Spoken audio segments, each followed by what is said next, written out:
दूतावास धरती पर मौजूद सबसे सुरक्षित जगह होती है, भले ही वो अमेरिका का दूतावास हो या फिर भूटान का, उसे बराबर इम्पोर्टेंस दी जाती है। मान लीजिए कल को दो देश हैं, भारत पाकिस्तान, दोनों में युद्ध हो जाता है, लेकिन उस स्थिति में भी भारत का जो दूतावास है पाकिस्तान के अंदर वो सुरक्षित रहेगा। भले ही कितना खूनी युद्ध क्यों ना हो जाए, लेकिन जो भारत का राजदूत है दूतावास के अंदर या फिर जो संपत्ति है उस दूतावास के अंदर, पाकिस्तान की सेना चाहकर भी उसे टच नहीं कर पाएगी।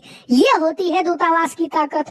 लेकिन आज यूरोप, जो कि अपने आप को सबसे एडवांस सभ्यता कहती है और जिसने ये सारे नियम कानून बनाए हैं वियना कन्वेंशन के तहत कि दूतावास सबसे सुरक्षित होगा, वहीं पर भारतीय दूतावास पर जबरदस्त हमला हुआ है। जी हाँ, आप खुद अपने स्क्रीन पर देख लीजिए।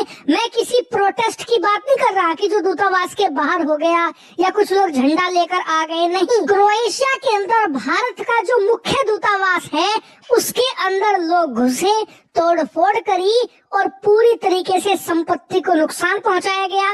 यहाँ तक कि जो भारत के डिप्लोमेट्स थे दूतावास के अंदर, कर्मचारी थे, उन्हें भी नुकसान पहुंचाने की कोशिश करी गई और क्रोएशिया के जो वहाँ पर सुरक्षा कर्मी थे मूक दर्शक बनकर खड़े रहे। लेकिन ये तो कुछ भी नहीं। अब मैं आपको जो बताऊंगा वो सुनकर तो आपका खून खोल जाएगा। दरअसल कुछ रिपोर्ट्स में तो ये भी बताया गया है कि दूतावास के अंदर जो भारतीय तिरंगा झंडा था, जो हर भारतीय की शान है, आन है, उसे भी नुकसान पहुंचाया गया है। जी हाँ, ऐसी भी खबरें आ रही हैं और यकीन मानिए ये सुनकर एज अ इंडियन खून खोल जाता है। वही भारत सरकार इस पर क्या कर रही है तो आप स्क्रीन पर देख लीजिए। हमने वही किया है जो अक्सर करते हैं, हमने कंडेम किया है, हम इसकी घोर निंदा करते हैं।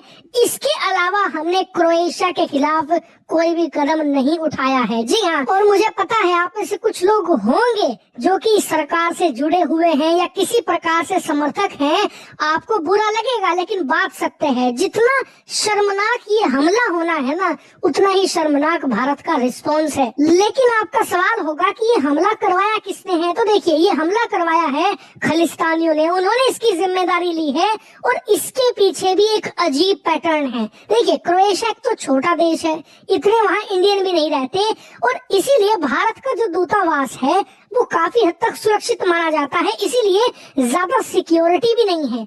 लेकिन इसी चीज का फायदा उठाया है खलिस्तानी आतंकियों ने। उन्हें पता था कि अगर किसी ताकतवर देश के अंदर हमला करेंगे तो वो देश बहुत भारी दंड देगा। दूसरा, ऑलरेडी भारतीय दूतावास ज्यादातर जगह पर आपको वेल गार्डेड मिलेगा, अच्छी सुरक्षा होती है, वहां आप ये नहीं कर सकते। लेकिन जो छोटे देश होते हैं यूरोप के या अफ्रीका के, वहाँ ये नहीं होता, इसीलिए खलिस्तानियों ने क्रोएशिया के अंदर इसका फायदा उठाया है। लेकिन ये हमले ज्यादा रुकने नहीं वाले। आप दूसरे देशों में आप इससे भी बड़े हमले अब होते देखोगे।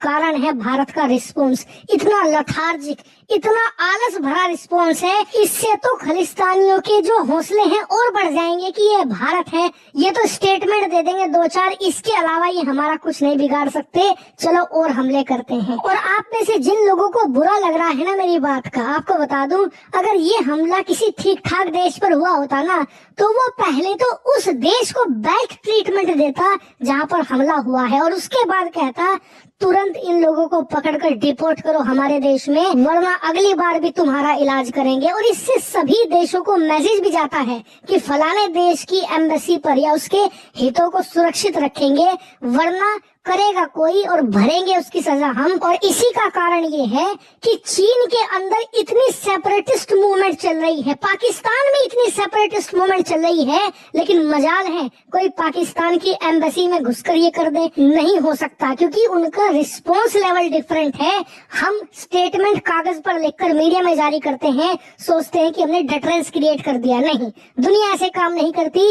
इससे सबक लेने की जरूरत है और इस बार क्रोएशिया को सबक सिखाएं, एक एग्जाम्पल सेट करें, तभी फ्यूचर में ऐसे अटैक प्रिवेंट होंगे, वरना ये तो रोज का खेल बन जाएगा।